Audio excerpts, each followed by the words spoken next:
السوفت سكيلز حلوة بس مش هحتاجها إلا لما اتخرج وابتدي أدور على شغل. ده مش مجرد كلام قاله سيف، ده كمان كان أسلوب حياته وتفكيره طول فترة الجامعة. كان شايف إن الوقت اللي هيتعلم فيه مهارات جانبية لدراسته هو وقت ضايع أكيد. لكن الكلام ده مش صح أكيد، لأن السوفت سكيلز كلها هتساعدك في حياتك الدراسية والشخصية وتعلمك تشوف كل حاجة بمنظور مختلف. عشان كده قررنا ان احنا نفهم سيف ايه هي السوفت سكيلز ونقنعه بأهميتها. السوفت سكيلز هي مهارات شخصية بتساعدك تتعامل بطريقة فعالة مع الناس التانية وتأثر فيهم بشكل إيجابي. في سكيلز بتبقى عندك في طبيعتك، وفي سكيلز تانية بتبقى محتاج تتعلمها وتطورها، وده طبعا بيختلف من شخص للتاني. كل ما اتعلمتها بدري وطورتها لفترة أطول هتكون شخصيتك أقوى وتأثيرها أكبر.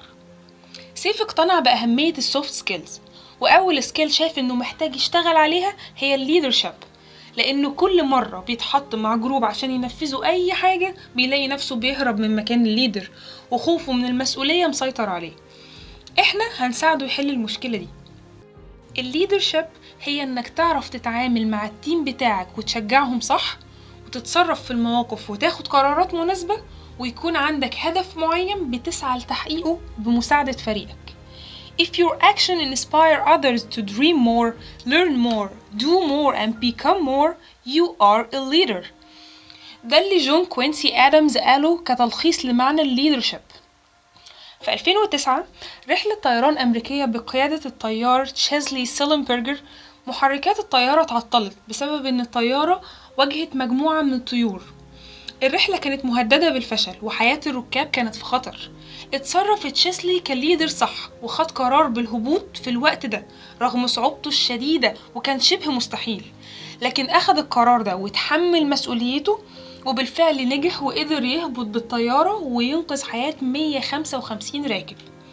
من هنا نستنتج شوية صفات بتكون أساسية في الليدر. دايما الليدر مش بس بيعمل شغل وخلاص، لا كمان بيضيف فاليو للشغل أكبر من المتوقع.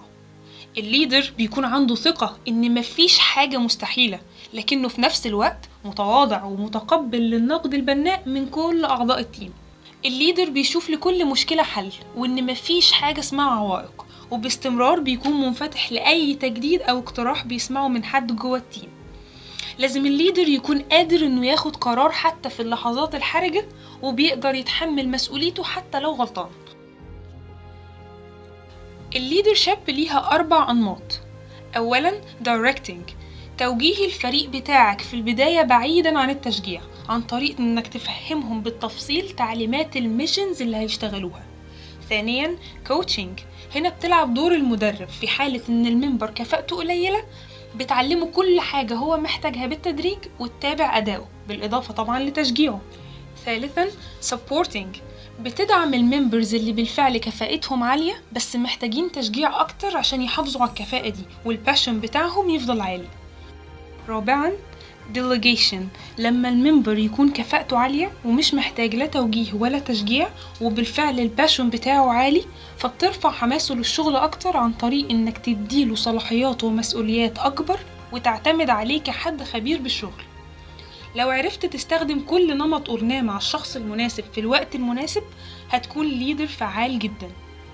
سيف بعد ما عرف أساسيات الليدرشيب اقتنع بالتغيير اللي السوفت سكيلز هتعمله في حياته، وقرر انه يستنانا نكمل كلامنا معاه عن السوفت سكيلز اكتر في الفيديوهات الجاية.